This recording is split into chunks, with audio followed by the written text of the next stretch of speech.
Galera, dinâmica dos movimentos curvos.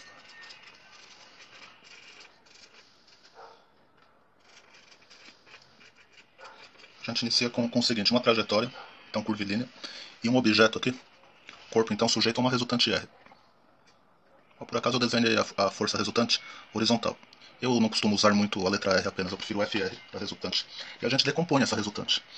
Como fazer essa decomposição? Você vai imaginar que essa resultante ela faz parte da diagonal de um retângulo. E você vai ter então um eixo tangencial, um eixo normal. Então aqui você completa o retângulo fazendo o que? As paralelas às duas primeiras. Aqui você tem a força resultante tangencial. E aqui você tem a força resultante centrípeta. Claro que essa força resultante centrípeta ela produz uma aceleração centrípeta, enquanto a força resultante tangencial ela produz uma aceleração tangencial. A aceleração total a gente tem chamado de gama, então força resultante igual a massa vezes esse gama. Ela vale vetorialmente também. O gama ele é soma de aceleração tangencial, que é aquela que pode aumentar ou diminuir o valor da velocidade, e aceleração centrípeta. Claro que se isso vale vetorialmente, você tem que trabalhar da seguinte forma. Caso você precise do cálculo, Teorema de Pitágoras, não é a soma dos valores. E a aceleração centrípeta, o módulo dela é v quadrado sobre r, onde o r é o raio da curva. Daí eu não gostar muito de usar o r para resultante. Ele já está sendo usado aqui para o raio, e isso é ômega ao quadrado vezes r. Mas felizmente, nos nossos exemplos, teremos que trabalhar mais com a resultante centrípeta. Então é identificar que forças, olha qual que é o ponto, identificar que forças correspondem à resultante centrípeta. Pode ser uma força de tração, uma força peso, uma força normal, uma força elétrica, uma força elástica. Pode ser soma ou subtração dessas forças. A gente vai analisar cada um dos casos, tá? Então um exemplo bem tranquilo é esse aqui. Se um corpo ele está girando em cima de uma mesa, digamos que sem atrito. Então tá lá um prego, tá o corpo percorrendo essa trajetória aqui. Digamos que seja a trajetória circular, tá? Aqui está o corpo. A resultante centrípeta é a tração exercida por esse fio, porque ela é a única força que aponta para o centro. Olha, então o corpo em cima da mesa, a trajetória circular e a força de tração aqui. Ela é a resultante centrípeta. Não vou ficar pondo o símbolo de vetor para não poluir, mas a gente sabe que vetor representado, o símbolo de vetor é em cima da letra. E o peso e a normal, eles estão se cancelando. Lembra que eu falei sem atrito? Então a força resultante aqui é a força de tração. Tração é a força resultante centrípeta nesse caso. E se for uma curva plana? Aí não tem um fio prendendo o carro no centro dessa curva. Aí vai ser o atrito, que vai ser a resultante centrípeta. Então aqui seria um corpo recebendo a força de tração. Agora tem uma forma de ser o atrito estático. Presta atenção no seguinte, o carro não derrapa. Então ele se movimenta, mas o atrito que você usa é o estático, já que ele não derrapa. Seria praticamente o mesmo desenho. Está lá o carro na curva plana. Quando falar curva plana horizontal é isso. Aí se não falar nada, em uma pista horizontal, aí você já sabe também que é essa situação. Ela não é inclinada, igual a algumas entradas de ponte. O que você vai ter aqui? A força de atrito é a responsável. Então aqui, essa força que aponta para o centro, é o FAT. Ou A, né? Ou o A maiúsculo a gente estava usando para atrito também. O atrito, peso apontando aqui vertical para baixo, é que o desenho é 3D. E normal para cima. Tem que lembrar também o que é o atrito. Já que o atrito é a força resultante centrípeta nesse caso, eu gosto muito de dizer assim também, desempenha o papel. O atrito desempenha o papel de resultante centrípeta. Nesse caso você tem μ vezes n, μ vezes normal é o atrito. Se for o atrito estático máximo, esse é o μe. E desse lado, a força resultante centrípeta que você escreve como mv quadrado sobre r. Não tinha posto aqui, ó. Em geral é essa. Claro que pode ser m ômega ao quadrado vezes r, mas a mais frequente é essa. Claro, olha, do tipo massa vezes essa aceleração. Então aqui eu já fiz um exemplo com tração, um exemplo com atrito. Agora, pode ocorrer situação desse tipo aqui, ó. O carro passa no ponto mais alto de uma lombada, cujo raio você conhece.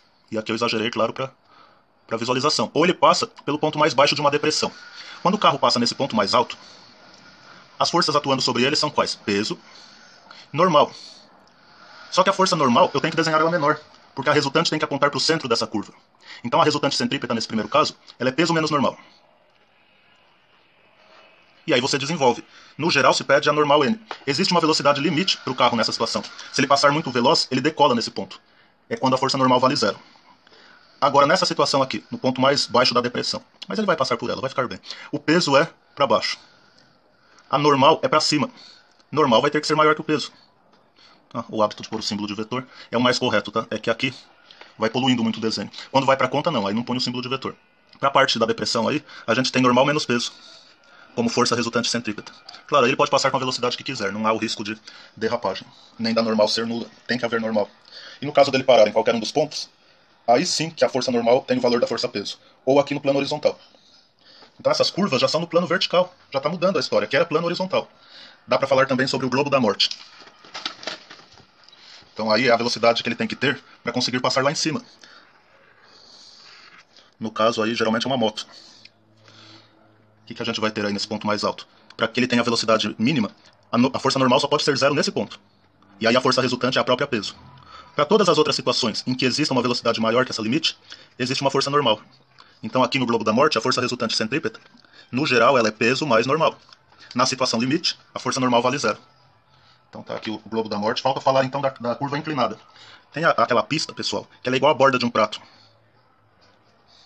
Fazer um pouco maior. E tá o carro passando aqui.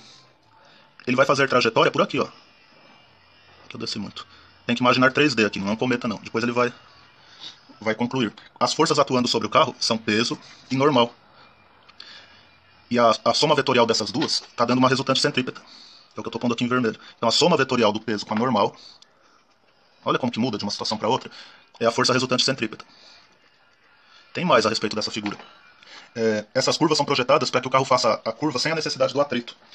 Então por passar veloz ele não vai derrapar aqui para baixo. O que vai valer nessa curva então? A soma vetorial. O interessante aqui, quando você trabalha com esse ângulo de inclinação, ele também aparece aqui. Então repita o desenho. Não é uma perda de tempo, você se organiza com isso. Você tem a força normal, a força-peso, e a resultante centrípeta é a que substitui as duas. Então aqui a rigor não é peso e normal que fazem o papel de resultante, é só como soma vetorial. Outra forma é pegar a componente do vetor peso na direção da normal. Dá na mesma. Aqui você tem o ângulo θ. E aqui a força resultante centrípeta. E aí desenvolvendo você chega que existe uma velocidade máxima aí para ele fazer isso, que é dada por raiz quadrada de r vezes g vezes a tangente do ângulo θ. Claro, os vetores conhecidos aqui, eles ficaram como catetos desse triângulo retângulo. Então era esperado que desse tangente. Então é isso que eu tenho para trazer agora. Tá. Ainda tem uma questão que não é própria da aula, mas que vai aparecer. É uma conversão de unidades. Quando aparecer uma frequência em rotações por minuto e você quiser passá-la para hertz, você vai dividir por 60. Ao contrário, você vai multiplicar por 60. Pelo simples fato de que 1 minuto tem 60 segundos. Outras equações que vão aparecer, que você já deve conhecer, peso, massa vezes gravidade, e assim por diante.